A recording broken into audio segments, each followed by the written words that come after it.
العافية. رابح شريف يعطيك العافية. الخنيني ما قصرت، الله يرحم لي والديك.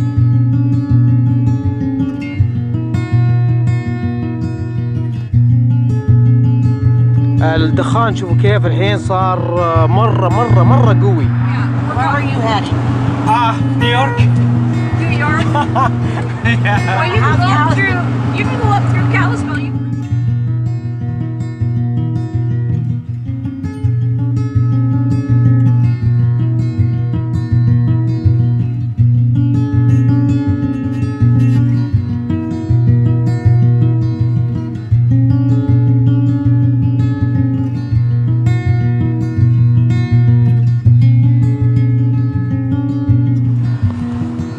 وصلنا مكان السكن.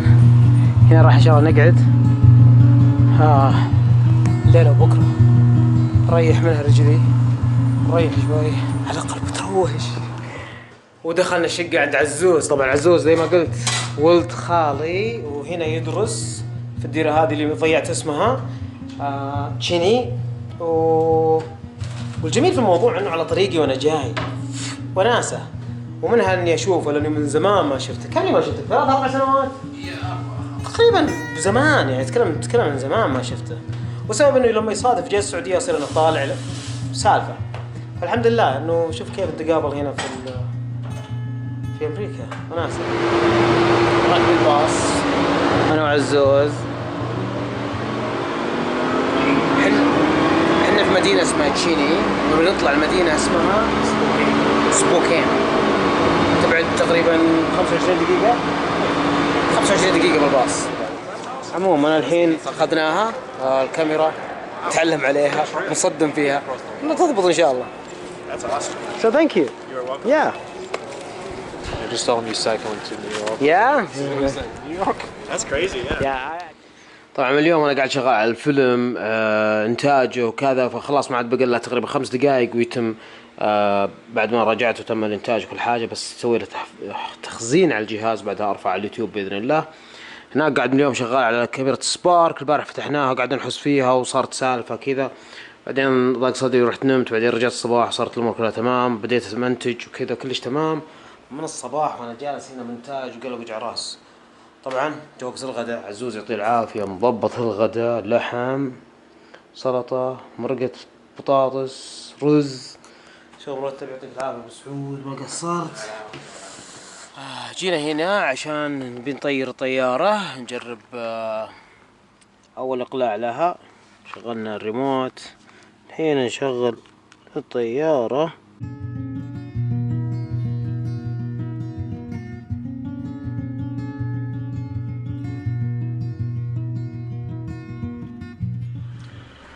اليوم يوم الجمعة 8 سبتمبر. هذه أغراضي جاهزة. سيكل عزوز، هذا عزوز ما قصر صراحة، استضافني اليومين اللي راحت. كان المفروض اني قاعد يوم واحد، قعدت يومين عشان نسوي انتاج الفيلم وشغلات طويلة عريضة، وركبتي ارتاحت الحمد لله. ان شاء الله نقول كلش تمام. الحين نبدأ نكمل الرحلة.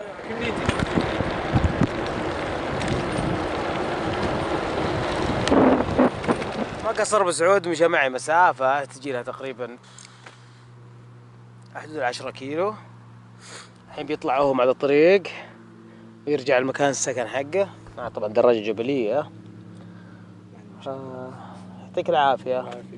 انبسطت صراحة انا قعدت معك، اتكلم جد يعني بغض النظر عن الكاميرا، بس اتكلم جد. انا مبسوط صراحة، كان لي مدة من الزمن ما شفتك، اضافة انه كان حلو تقابل لك واحد من الفاميلي. صحيح في ناس من الفاميلي على الطريق لا زالوا، بس انه مو على الطريق نفسه، يبغى لهم مشوار.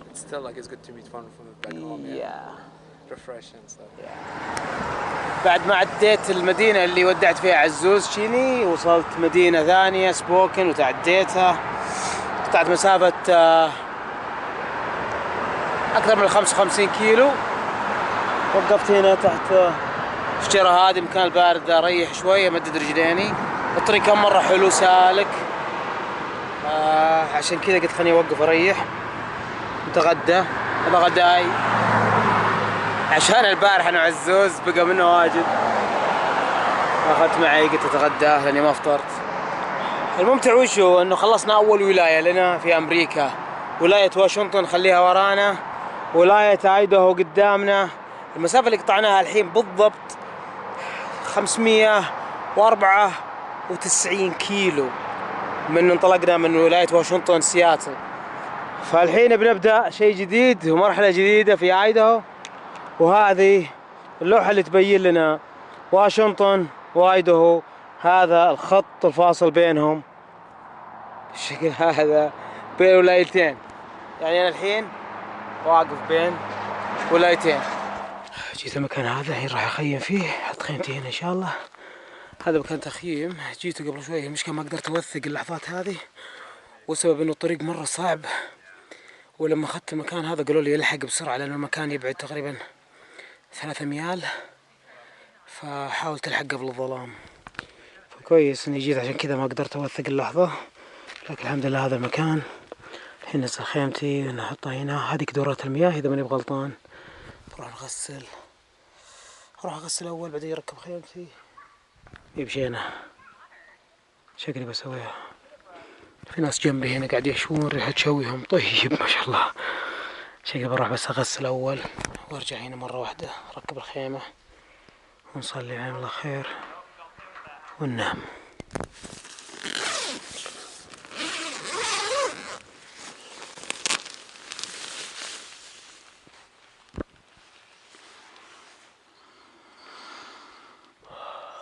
صباح الخير. المكان الجميل هذا قضينا فيه ليلة البارح.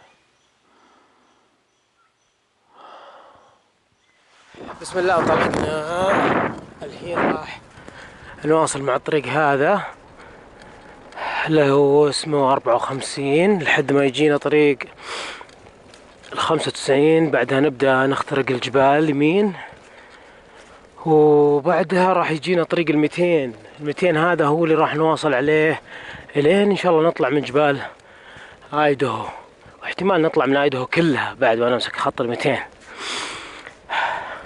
اوه حلو، في نزلة يقول قدام. خلال رحلاتي شفت لوحات كثيرة الحيوانات تعبر الطريق، بس السلحفات اول مرة يمر علي طريق فيه يقول انتبهوا مرور سلاحف في هذا المنطقة. فصراحة من يوم انا قاعد اضحك عليها صراحة، اللوحة مرة رهيبة. جيت المكان هذا بخيم فيه الليلة ان شاء الله، مرة جميل مرة هادي. المكان هذاك فيه الهوست، الحرمة اللي ماسكة ايجار المكان. طبعا اليوم انا قاعد ادور مكان عشان اسجل فيه ما لقيت، فلما جيت عندها سألتها قالت من عندي. ما تتخيلون ايش كثر طيبة ذي الحرمة، فيها طيبة.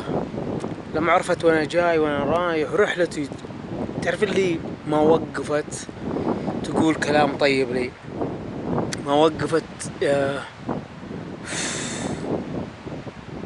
من جد بغيت اصيح من كثر ما هي قاعدة تمدح فيني وقاعدة تمدح بالتجربة وشغلات. شيء خيالي مرة، يا طيب قلبها، طيبة ذا السيدة. فقالت لي خلاص خليك هنا عشان تصير جاري قريب مني، فيعطيها العافية ما قصرت صراحة. اليوم في هواء قوي. هذه بحيرة راح أخيم عند هنا تخيمتي، لكن راح ننزل نشوفها ونناظر المكان الحلو هذا.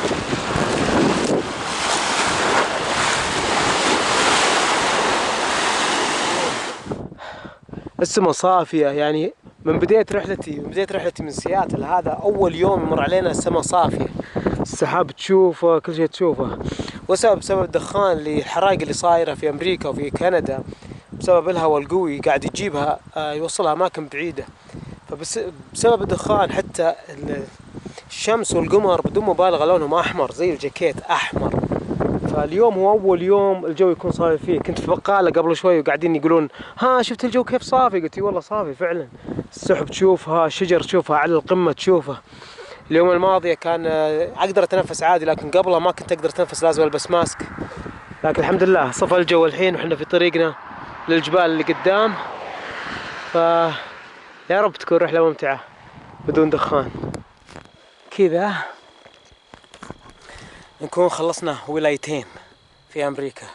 ايداهو ما كانت طويلة، تقريبا قضينا فيها 2.5 شيء زي كذا. الحين نبدأ في مونتانا. بالضبط حنا في مونتانا، في تقريبا هناك في الجذيك فراح نقطع مونتانا كاملة. مونتانا راح تكون طويلة، أتوقع هي مونتانا أطول من حتى واشنطن.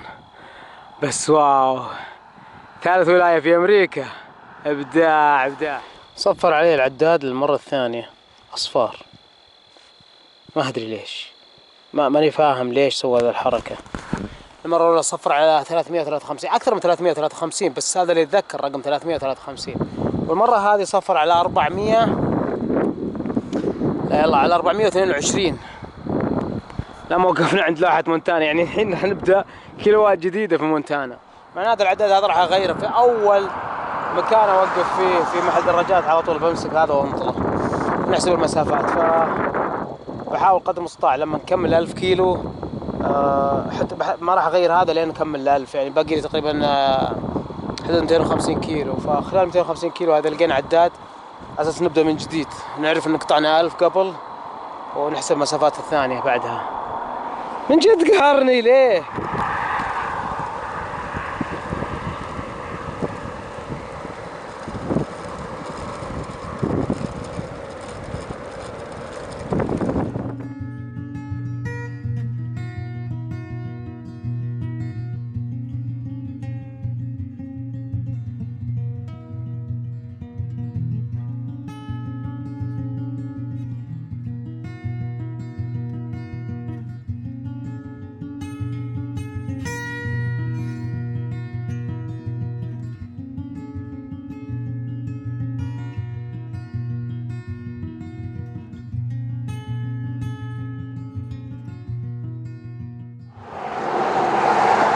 المسافة اللي قطعناها اليوم صراحة مرة طيبة. ما توقعت اني اوصل للمدينة اسمها تومسون فولز، شلالات تومسون. المهم لو كنت اتوقع ان قبلها نوقف، بس الحمد لله قطعنا مسافة حلوة. فبما اني وصلت المدينة هذه باخذ لي غرفة، ما راح اسكن اليوم في تخييم. انا اشوف هذا مكان عندهم هنا مكتوب موتيل، خلنا نشوف كان فيه عندهم غرفة فاضية. خلنا ناخذ غرفة الليلة تروش نتنظف وناكلنا شيء عشاء كذا تغسل الملابس، تخليها تحت الشاور بالشكل هذا، تتروش انت وياها، تكتر الصابون وخلاص. صباح الخير. نومة كانت ممتعة مرة، بس تأخرت بسبب السرير، نمت على السرير كذا نومة. شغلة أمس قبل أدخل المكان هذا، في على الطريق نفسه في حفر تجي خارج الخط، على أساس السيارات لو راعي السيارة طلع برا الخط ياكل الحفر ذي، بعدين ينتبه إنه طلع برا الخط.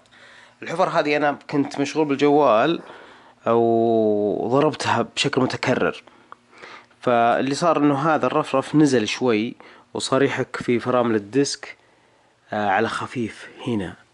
هذا شوف شلون حفر بلاستيكه شوي. هذا طبعا بلاستيك نظامه انه يصير ماسك الفورك بالضغط، يعني لما يشد الحبل هذا على الفورك فما يتحرك المفروض، ولكن بعض الاحيان ينزل بسبب اي شيء، سواء مطر او اذا ارتخى شوي ينزل تحت. فانا ما كنت شايل هم كثير، لانه الجهة هذه الحبل هذا ترده هذه مساكة الفرامل الديسك، فما ينزل. كنت متأكد انه ما راح ينزل ان شاء الله. اللي حصل بسبب الطقات هذه متكررة، طق طق طق طق غصب، الجهة هذه مع الوزن اللي هنا على الرفرف نزل شوي فحكه الديسك. فاللي راح اسويه راح افكه ونزله شوي. استخدمت التيب في اني اعرض الفورك من تحت مع الجهتين، عشان لما اربطها ما تقدر تنزل اكثر من كذا. اي ظرف كان، سواء جاها موية مطر، هذا القماش استاسع مع الوقت، اي شيء، فيصير هذا التيب عريض فيخليها يمنعها من انها تنزل اكثر من كذا.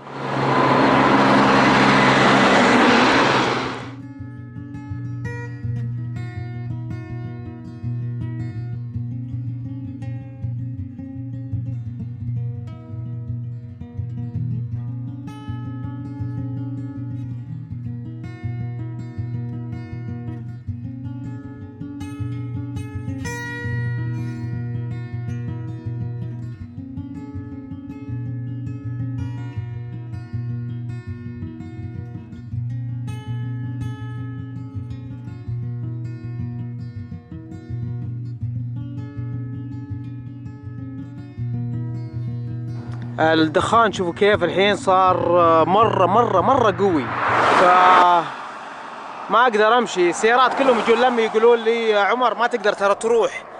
يعني ما يقولون لي عمر يقولون لي ما تقدر تروح. ففي السيدة هناك جتني على سيارة هناك الحين جومس تقول لي ما تقدر نهائيا لو تلبس كمامات، الطريق مرة دخان والمنطقة هذه يسوون لها قاعد يسوون لها اخلاء، فلا خلني اخذك بالسيارة اقطع بك المسافة اللي هناك. فيبدو انه الحين ابى اضطر اني اخذ السيارة لانه فعلا ما اقدر اعدي هناك، بركب معها في السيارة وتعديني في سموك، تقول تقريبا من 10 مايل او شيء زي كذا. فنبي نشوف، ويعطيها العافية صراحة ما قصرت، لانه اغلب السيارات قاعد يقولوا لي لا لازم ما يصلح تكمل، قاعدين يطقون لي بواري وكذا، فما قصروا يعطيهم العافية والله. Let's lay it down.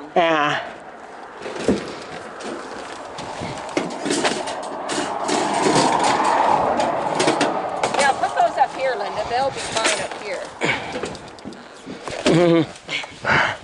Yep, just right there. That'll be good. And then just lay that down. Yeah. Yep. Perfect. Thank you. Come on up, mister. يا اوكي.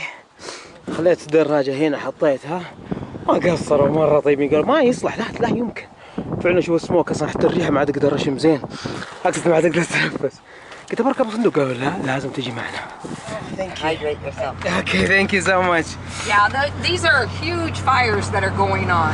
This Okay. one here is about 5,000 acres. Oh. Yeah. See, you So we're can't kind see of- the mountains. Okay. Yeah, there's Now you- mountains now over you there. can. Yeah, since I've been traveling from Seattle, there is a lot of smoke, but when I came here, oh my God, this is too much. Yeah, Yeah. this is hazardous. Our air quality is hazardous now. But And we're I'm going pretty to sure. Kalispell. Yeah, we're Where are going you heading? New York. New York. Yeah. Well, you can How's go up Kalispell? through. You can go up through Kalispell. You can ride with us to Kalispell And if it's you want. beautiful through there. Yeah, Yeah? then you're gonna go on the edge of Glacier Park and Highway 2 and all of that. I don't know if you want to travel Highway 2, but No, I think for the highway it's forbidden for cyclists, but it's no problem for me. Just after the smoke, Yeah. Right. you can just stop. Yeah, thank you so much. yeah, Well, I just didn't want you breathing this because this Yeah, is bad. and we don't know how bad it is in planes. I think it's okay because I think Yeah, the wind yeah. is blowing this way. Okay, so Missoula and everything's good? Yeah, Okay. there might be a little bit, but not like this. Okay. See that over there? Yeah, I saw it. So. Crazy, huh? I get some goggles. Or a mask with oxygen in it. Wow. There's not- I mean, I can use the space, the space way, what they call the space suit. Yeah. Yeah, here I can cycle with space suit. Yep. Wow. Look at that. Yeah, you never thought it was going to be like this, did you? No, ma'am. No. You know what's crazy sometimes, like last year's fires when we were driving this way, they're right there, Yeah, on the mountain. on the mountain, like right there. Even If though- it was nighttime, you would see that all glowing. Oh. We just can't see the fire because of the smoke, but Yeah, it's yeah. right there. But in the night, yeah, you can see. Wow. Sounds alright. وقفنا هنا عند المستشفى عشان يجيبوا لي كمامات، يعطيهم العافية ما قصروا. So you can put it on a belt if you wear Okay. a belt, but if you don't, so then if you feel uncomfortable at all, just take this off like this. Okay. And then you slide that back. Uh-huh. And then as soon as you slide that back, it'll reveal that. Okay. And then you push. point, because a bear isn't standing up, so you point down like that where his face is going to be because he's going to be charging you. Oh, yeah. A lot of people point up like this. In his face, yeah. No, you point down like that, okay? Okay. Yeah, but if he does stand. So how many meter should be like? Well, I wouldn't let him get too close. I think this shoots 2, like 3? 15 feet, but I'm not sure. Okay. But you'll Does be it able say to on tell it? by the, no, it doesn't say on it. But you'll be able to tell by the first shot, okay? Yeah, And then you can adjust accordingly. Yeah. There you go. Oh no. Look at him. No, you can have it. Those are very expensive. You can have it. No, I can get one. I can No, get. you can have it. Listen to the lady. أعطتني إياه. Thank you. Thank you so much. I mean, You're welcome. you've been kind to me. That's what we're supposed to be. If we're not kind, what would we be? Awfully mean. We don't want to be mean. Yeah. Thank you so much. You're Thank welcome. you. It's called love one another. Yep. That's what makes me continue traveling. I mean, You're not gonna cry, are you? no, I Okay. want to. I want. You know, since I'm joking. since I've been with you guys, I remember my mom, and I don't know. It's this kindness. It's only mother can do. You know. Yeah, you're lucky you didn't say grandmother. Yeah. You can be the grandmother. I'd be Linda. going, I'm the mom. open the door, tuck and roll. Oh my God. Well, I hope you encounter a lot of nice people. Yeah, I've been. Yeah. Oh my God. Yeah. ودعتهم ما قصروا صراحة. يعني الخدمة اللي قدموها لي بسيطة صراحة. المنطقة اللي تعديناها كانت دخان، يعني لو وزيادة على الدخان المرتفعات، المنطقة الجبلية اللي احنا نمشي فيها لو تمشي مع ذا المرتفعات وهذا الدخان راح يسبب لك مشاكل كثيرة. يعني صحيح انه ركبت سيارة، وهذه من الشغلات اللي في كل رحلاتي ما سويتها، ما قطعت مسافة من الرحلة بسيارة، هذه أول مرة. على كثر ما أحس بتأنيب الضمير، إلا إنه صحتك أهم في النهاية. لولا الله ثم صحتك أنت ما تكمل ذا الرحلة. فالمسافة اللي قطعناها إلى الحين تقريبا حدود 25 إلى 30 مايل، يعني تجي لها حدود 50 كيلو أتوقع، تقريبا حدود 50 كيلو. بس شو اسوي، حتى لا زال الدخان قدامنا كثير. التحذيرات حقت الحرائق اللي في المنطقة هي اكستريم، يعني معناتها ما عاد في اعلى من كذا. المنطقة فيها 7 حرائق كلها اجتمعت مع بعض، فسببت المشكلة هذه. في حرائق حتى قدام، في الحين قدامي انا طريقين، واحد بينزل كذا واحد يطلع فوق. الطريق اللي يطلع فوق نفس الشيء فيه حرائق، اللي ينزل ما فيه اقل حرائق، لكن في النهاية راح اضطر امسك طريق ثاني. ما ادري شو اقول صراحة، لكن شكرا لهم ما قصروا الحقيقة. يعني الخدمة اللي قدموها لي ما هي بسيطة. يعني ربي يسمح لك الأمر ويرزقك بناس تخدمك من الله كذا جايين. يعني الحرمة هذه حرمتين، يعني ما أدري شو أقول لكم، جايين من السماء، إنه يوقفون كذا عند عمر كذا اركب معنا، ما تقدر تروح قدام. قبل يركبوني كان في سيارات كثيرة يكبسون لي، يقولون المنطقة قدام مرة يعني ما فهمت ايش يسوون، لأنه طول الفترة اللي راحت في ناس كثير تكبس لي بسيارة وتشير لي، يعني باب إنه أنا على دراجة. لكن ذولي جو رجعوا كذا وقفوا لي، قالوا ترى الطريق قدام مرة سيء.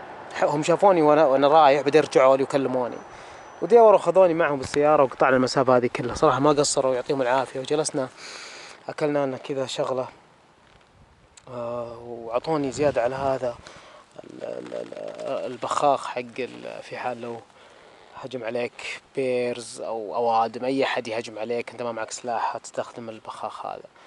فيعطيهم العافية الحقيقة ما قصروا. الحين أكمل الرحلة، أكمل الطريق. إضافة على كذا مروا المستشفى وخذوا لي ماسكات مجموعة، وقفنا عند المستشفى وخذوها لي أعطوني إياها. صفى الجو كثير عن قبل شوي وانطلقنا، قطعت تقريبا 10 كيلو أو أكثر شوي. حتى الهواء ريحة الدخان راحت، هذا شيء كويس. يمكن بسبب إنه نزلنا تحت شوي وادي، أو الهواء ساعدنا شوي في إنه يبعد الدخان.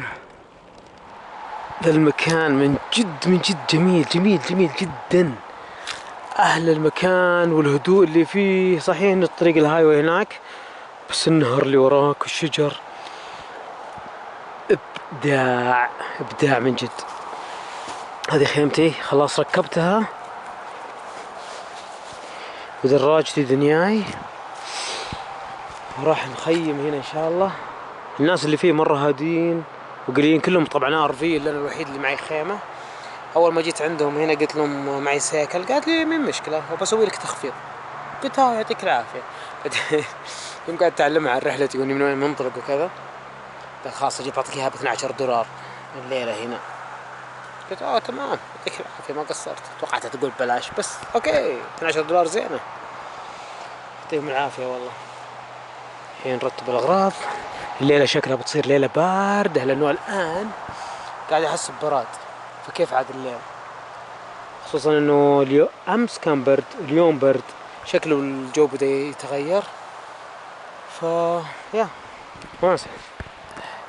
صباح الخير. اليوم 12 سبتمبر، الجو مرة بارد لدرجة اني يلا جهزت اغراضي، طولت وانا قاعد اركبها، يديني اصابعي ما عاد احس فيها من قوة البرد.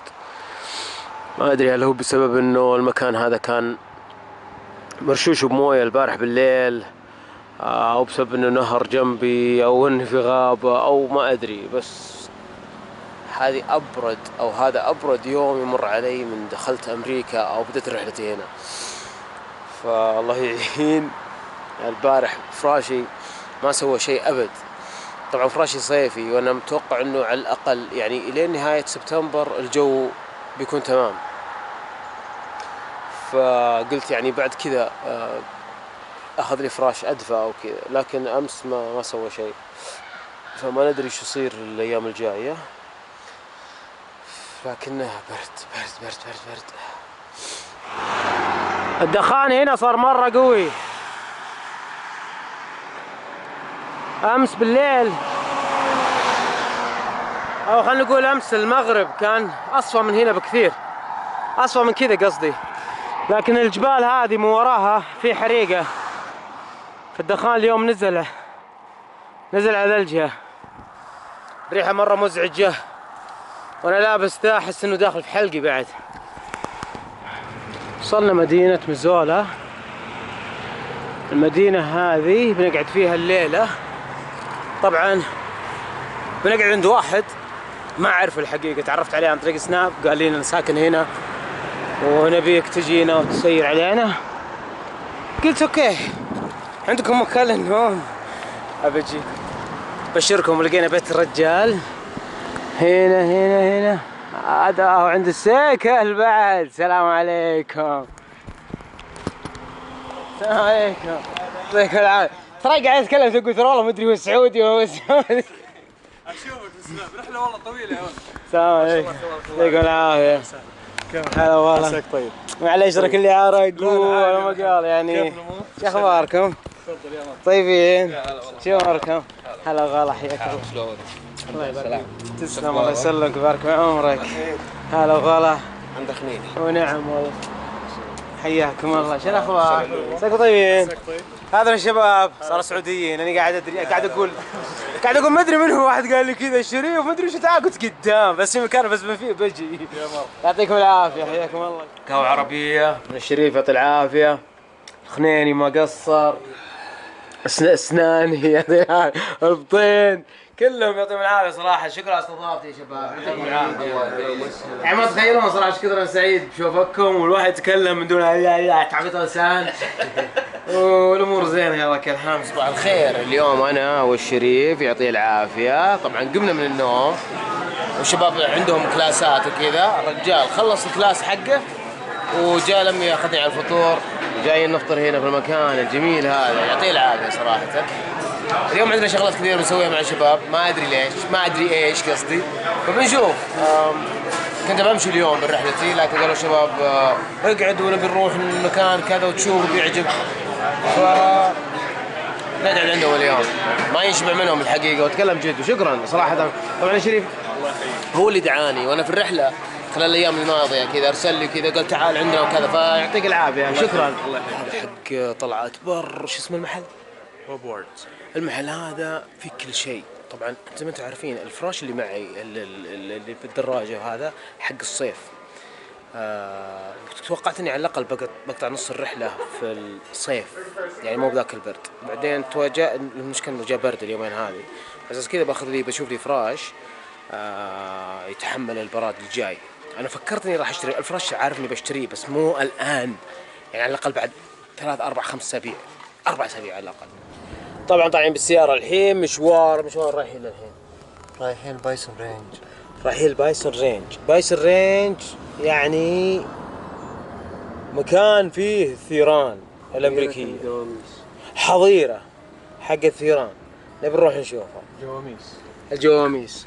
وش تبعد الحظيرة هذه أو البايسون رينج؟ 50 مايل. 50 مايل.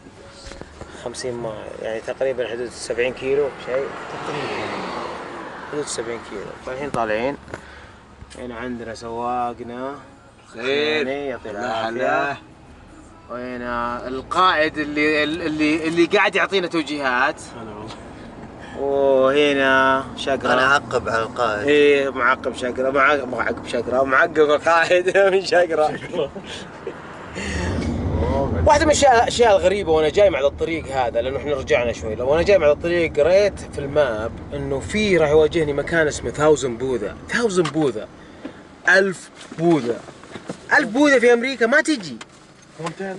إيه، وفي مونتانا ديرة بدو، هنود حمر. يعني هنود حمر أوكي يعبدون، عندهم شغلة كذا على الخرافات والسبيريت، وإنه هذا الحصان جدي مثلا أو شغلات زي كذا، بس إنه بوذا ميب عندهم عادات البوذا. الكلام وشو فيه؟ يوم جيت هنا، يوم جيت للشباب قالوا لي في مكان اسمه 1000 بوذا. قلت انا مريت سمعت فيه، يعني مريت فيه، قالوا لازم نروح توريك اياه. فالحين اللي صادف وشو الشيء المجنون، انه اشوف البوذا اللي هناك كأني في لاوس، نفس تصميم الجسور حقتها ونفس نظام لاوس، كأني في لاوس وكمبوديا. فالحين نروح نناظر وش سالفة 1000 بوذا ذي وبعلمكم ايش قصته.